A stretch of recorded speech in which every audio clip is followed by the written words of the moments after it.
What's the rush? You could have called before coming over. Mom, I'm shocked. Excuse me? Mom, you raised me as a single mom, and I'm really grateful for that.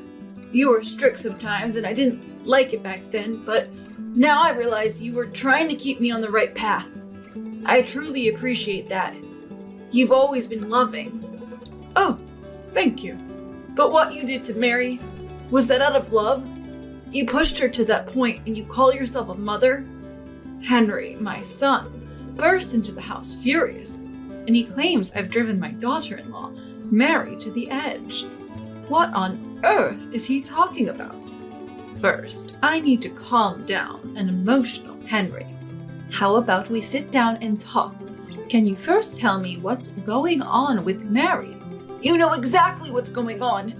Mary is in this state because of you. I grab Henry's hand. Finally, he stops his verbal tirade. Calmed down? We can't have a conversation like this. Just answer my question. What's happening with Mary? Henry regains his composure and starts talking about the current situation. Mary has been feeling unwell for a while now, spending a lot of time in bed. I thought about taking her to the hospital, but she insisted that she would be fine if she just rested, but she keeps getting worse. What was the cause? Upon hearing this, Henry gives me a glaring look. That's the point. It was you, Mom. You get it, right? What do you mean? You've been harassing Mary with phone calls, haven't you? And now she's developed a mental illness because of it. What? I was shocked at what Henry had just told me. I never did anything like what Mary is claiming. In fact, I was kind to her for a specific reason. What is Mary saying now? She said she can't sleep at night and has started blaming herself all because of you, Mom. Is this how a mother behaves? All the gratitude we had feels like it's gone to waste. Henry looked at me, disappointment filling his eyes. I am certain that Mary is lying about the situation. A few months ago, Mary came to visit our home because she said she needed to talk. Usually, she visits with Henry, so I found it odd that she came alone. Her voice sounded down, so I had a hunch this wasn't going to be a pleasant conversation. When she arrived, her face looked more troubled than I'd ever seen it. Something is definitely wrong here. Thinking that, I invited her in to find out what was happening. I wanted to start with small talk to make it easier for her, but she didn't seem up to it. Figuring we couldn't beat around the bush forever, I decided to get to the point. So, what did you want to talk about? Mary, who had been looking down with a gloomy expression, finally spoke. The truth is, I'm short on money. What? It was totally unexpected. I had thought she was financially comfortable since Henry was sending her money. That's why I was surprised. Why are you running low on money? Did Henry get a pay cut or something? No. Then what's the reason? If you can share, please tell me. Suddenly, Mary burst into tears. I've been thinking over and over that I shouldn't, but I just couldn't resist. Resist? What are you talking about? The lottery. What? It was completely unexpected. She was short on money because she had been spending it on the lottery. But it wasn't just that.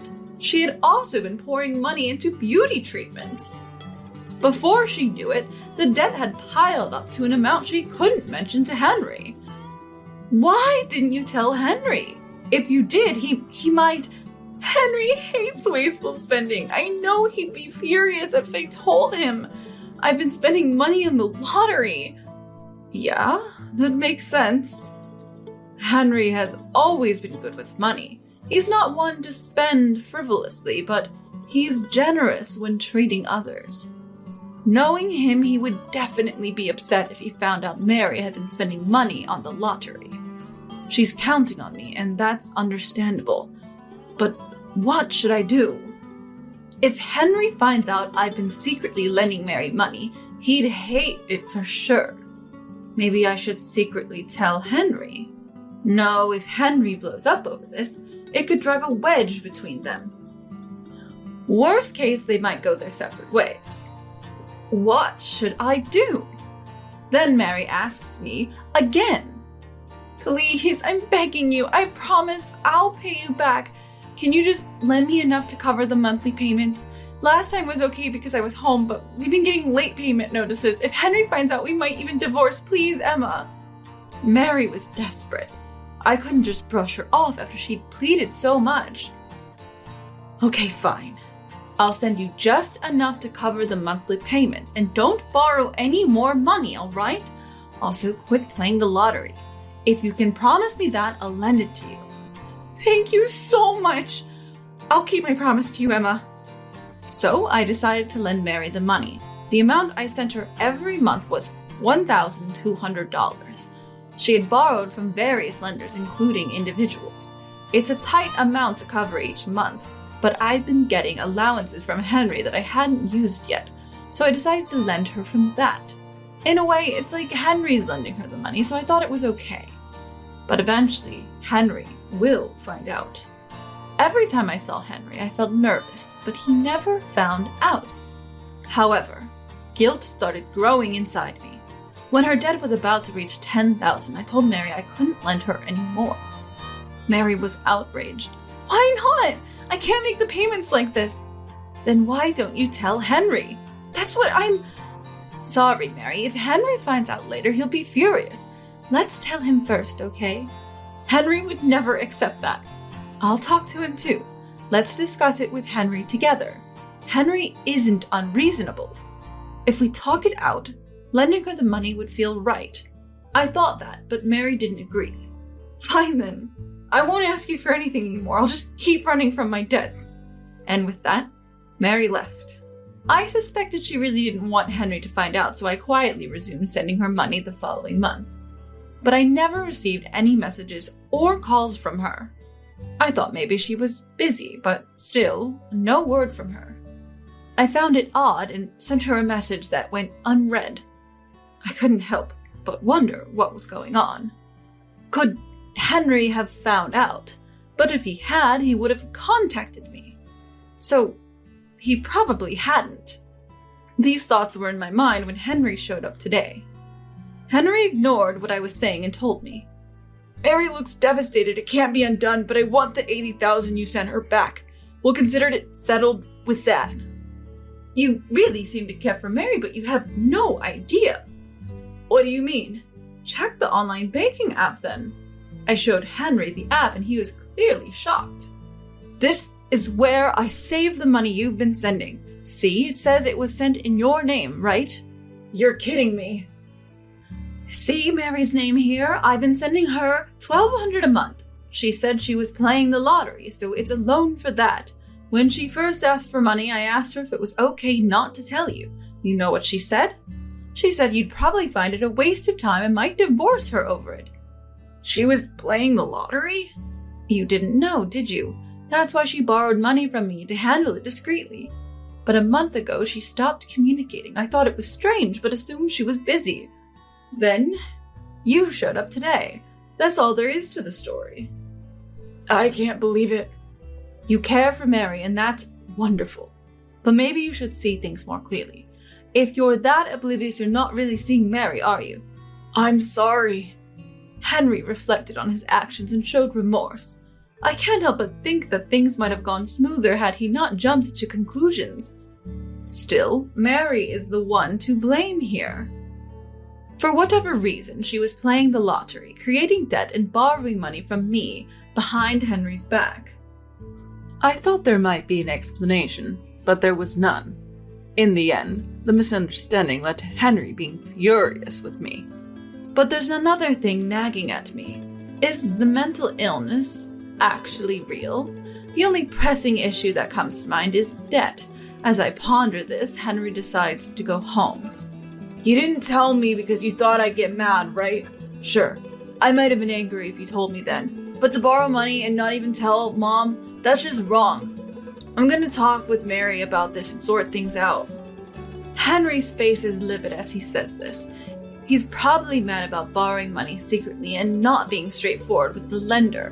But isn't she struggling with a mental health issue? Actually, something's not right. What? Mary went to the hospital alone. I offered to go with her, but she wanted to go by herself. All I know about her condition is that it's a mental illness. I even called the hospital to confirm, and it turns out she never went. Are you serious? I think Mary didn't want any questions, so she didn't tell me the name of the hospital, but now she might not have gone at all. This clears it up. She resents you, Mom, for not lending her money anymore and wants to drive a wedge between me and you, Mom. I'm going home for now. I'll come too. A third party could help in the discussion. So Henry and I head to where Mary lives. Just before we get to the house, Henry notices something. A delivery service is bringing packages to the house. The boxes have the name of an apparel brand on them. Mary usually buys clothes in person. Could she be shopping online too? But how could she afford... Oh. At the same moment, it dawns on me. She likely used the money I had been giving her. There's a lot to unpack, but first we need to get to the bottom of it. Continuing from the previous scenario, we made our way into the house and into the living room. Inside, I caught sight of Mary, who was sifting through a pile of clothes. Which one should I go for? It's a big date, so I have to look perfect. Henry overheard this and reached his boiling point. Wow, someone who's supposedly sick seems to be having a good time. What? Why are you here, Henry? Weren't you at work? I was with Mom. More importantly, where are you planning to go, Mary? Just some shopping. Getting all dressed up for it, huh? Yes. Ah, I see. So you've been lying all this time. What are you talking about? I heard everything from Mom. You've been splurging on lottery tickets and beauty products, and you're in debt. Emma, I told you not to say anything. And I said we should talk about it, didn't I? Plus, I've continued to send you money and stayed in touch, but who's the one not responding? Isn't it you, Mary? Ugh! Look, I have a lot of questions, but let's start with your so-called illness. Did you actually go to the hospital? I did. Then why did they tell me you've never been there when I called? You called them? Yeah, I wanted to help in any way I could, but I found out you haven't actually been there. What is going on? Cornered, Mary finally came clean. Fine. I lied about everything. I made up stories to get money. You're not one to splurge, Henry, so you wouldn't buy me what I wanted. I bought you clothes and other necessities a couple of times a month. What are you talking about? You don't get it. When I want something, I want to buy it then and there. That's why I've been asking Emma for money. I knew both of you are tight with your wallet, so I made up the debt story. So the lottery thing, a lie. I'm not in debt. Mary looked at Henry and me as if she had the upper hand, but I wasn't fazed. Mary, I'll be taking my money back. What? Didn't I just say I'd already spent it? Sorry, but I consulted an expert when you said you needed to borrow money. I thought I couldn't charge family, but it turns out I can if I've been deceived. We'll need to consult a lawyer for details. What? A lawyer? We're family. Even so, remember, I lent you money when you said you needed it. And didn't I say we should make it formal with an IOU? Sorry, but the contract still holds. You'll need to pay it back. By the way, who are you dating? You mentioned it earlier. Did I say that? Yes, you did. Is your date the young man waiting outside? At that moment, a young man was indeed waiting outside the house. Well, no more excuses. I can't believe I owe you and have extra to pay on top of that, but it's my own fault. And so, the curtain closed on this incident. Afterward, Mary had to repay both the money she swindled from me and the compensation to Henry. Of course, she divorced Henry. I was deceived by her for a moment, but in the end, what goes around comes around. Since then, she's been working tirelessly, sparing no time for sleep. She has absolutely no time for leisure. As for me, my happy daily life returned. Henry and I are getting along better than ever. Despite the ups and downs, it's great to come back to a good relationship. It makes me appreciate family. I vowed never to keep important matters from Henry and to consult with him more. In that sense, this whole experience has been a valuable lesson.